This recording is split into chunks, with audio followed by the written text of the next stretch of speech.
What's up, MrERoot fans? So, today, goodness gracious, today, it's a nice day. It's kind of sunny, but I like you guys, so I'm willing to leave my window up and make a video. What are we going to talk about today? I want to talk about something I find interesting for a moment. I'm not going to dwell on it or anything, but I have to giggle. Yes, I'm a grown man and I said I giggled. I have to giggle at everybody freaking out about COVID-19. Now, I'm not trying to say that I don't take this seriously. It is a pandemic, an epidemic. I'm not sure the right word, but it is an issue. And I believe that there are consequences of not addressing this issue. I do not, however, believe that as a society, we are handling this situation properly. I think we're freaking out about it a little bit too much. And again, I don't mean to say that this isn't something I think is, should be concerned.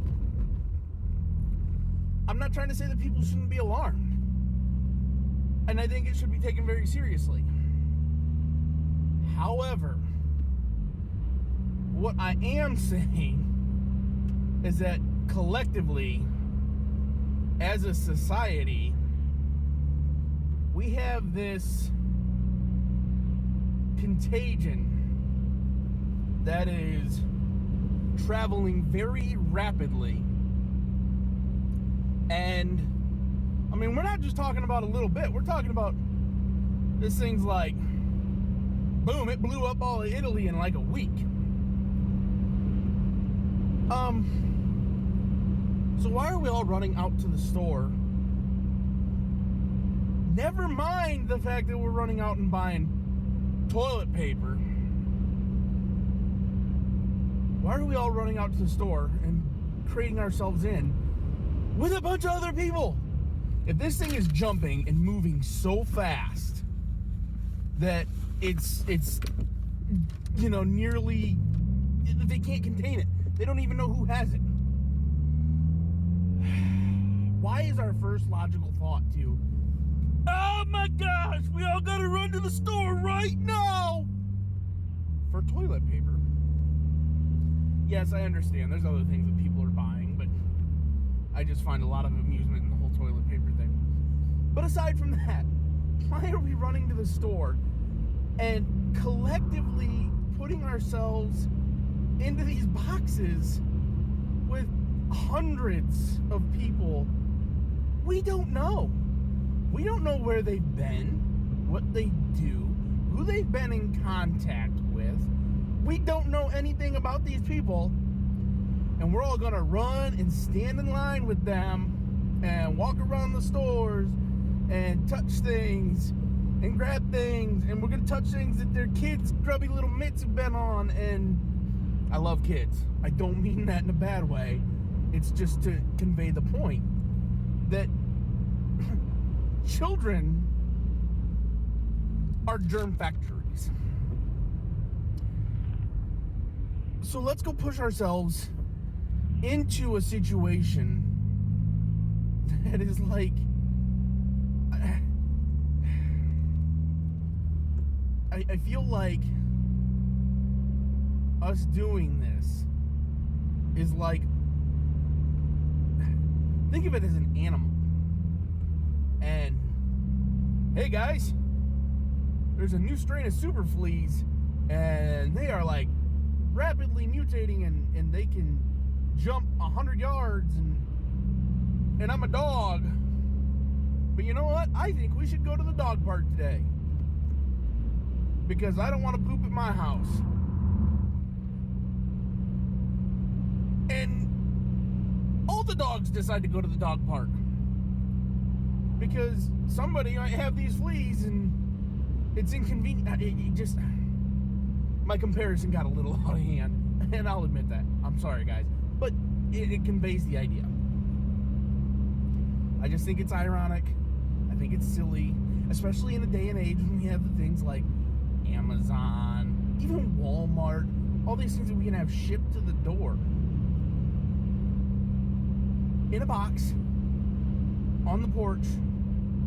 Now, yes, I understand there's still the opportunity for contamination with that route, but it's a lot less serious with this whole rant on COVID-19. Not coronavirus. That's a whole aside, but I'll just tell y'all that we're all freaking out about the coronavirus, and then we read the Lysol can. Coronavirus has been around for ages. The issue is COVID-19. Okay. I'm done. I'm off my pedestal.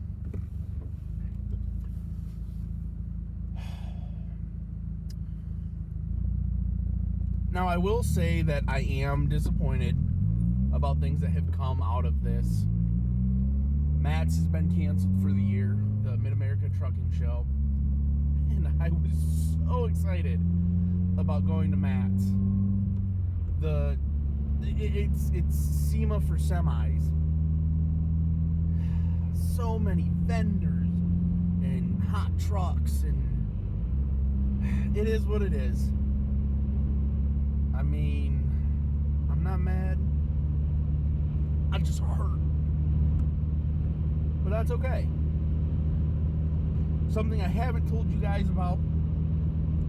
We are signed up to do an autocross event on April the 4th at Dragway 42 through the Akron Sports Car Club. I am really excited about this. I have thought about attending an autocross event for a really long time. I've just never gotten around to it. I have a good friend who has his own channel, H2B Racing. Check it out. He's got some cool content. But Justin, he got into autocrossing a couple years ago. And I was, of course, already being interested in it. I see that and I'm like, oh, hey, that'd be cool. Well, this event came up and he had shared it. And I'm like, you know what? I'm going to do it. I signed up. I signed up before he did. He is going. He signed up. And it's a test and tune rookie event. So it'll be good for me. It's as far as I understand it, it's not like I really have to be numbered. I just have to be registered. And, that's okay. We've never done this before. We might get there and the MrERoot decides that this is not his bag, and that's okay. You never know if you don't try it. So, that's what we're going to be doing on April the 4th. We're going to have some other cars there. Like I said, my buddy Justin will be there. My cousin Dalton is going to go. He's going to attend.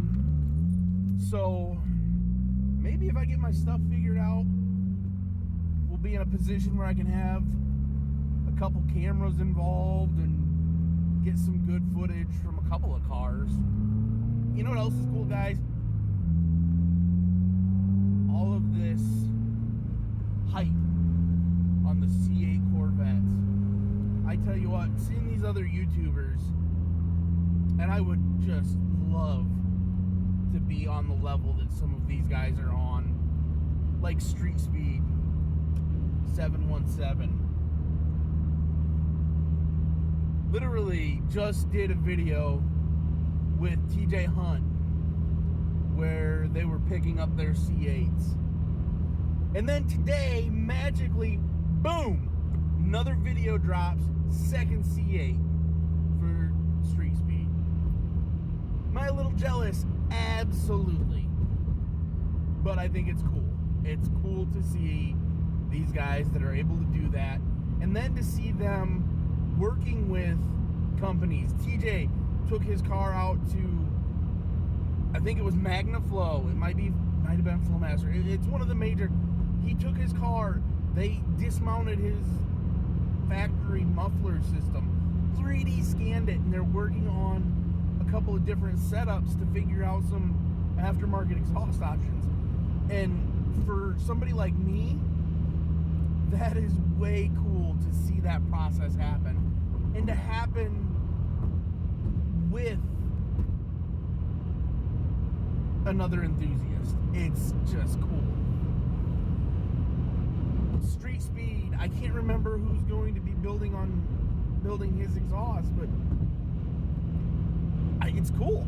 It is so awesome. And like I said, I will 100% admit to you guys that, yeah, I'm a little bit peanut butter and jealous, because I would love to be able to go buy one C8 Corvette, turn around, throw on aftermarket wheels, and take it and be like, hey, let's lop this exhaust off and do something custom with it. Oh yeah, I know, it's new enough that my warranty hasn't even kicked in yet, let alone be expired. It's awesome. Someday maybe we'll be there. I doubt it, but we'll try. I just did a week of classroom time. We went over information, we did tests. There's not much else to say on that. I went in, I did some tests. We talked a little bit about different job placement options. It gives me the opportunity to look a little more and be like, okay, you know, this is maybe something we'll get into. Maybe this is something we won't. But that time will come on its own. Being around the trucks as long as I have some ideas of what I would like to do. There are some companies, some people that I'd maybe like to try and talk to a little bit and see about getting, you know, into one of their trucks as one of their drivers.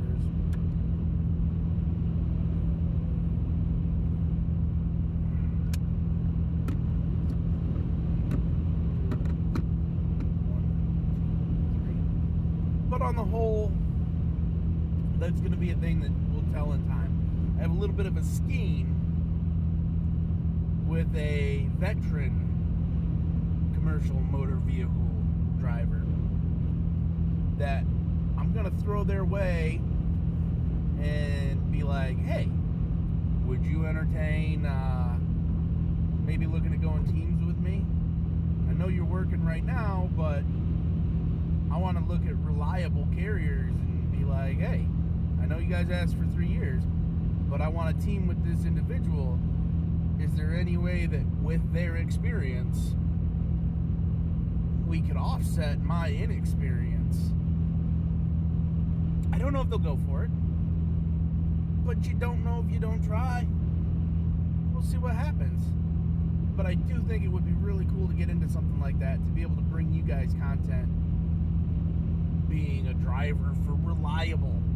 I mean, come on.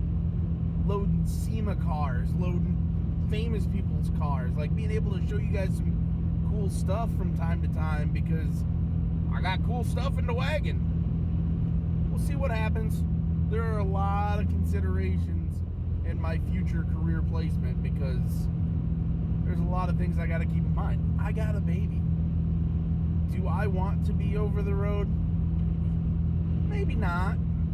I know my wife probably doesn't want me to, but if I'm going to do it, I probably ought to do it now and get into a good position where we can adjust to that lifestyle while she's a baby. You guys know I thank you. You guys know the drill. Like, share, subscribe. Give me that thumbs up. Hit that red button. Hit that little bell if you want to keep hearing my sultry tones. Let's keep it real. I'll catch you guys on the next one.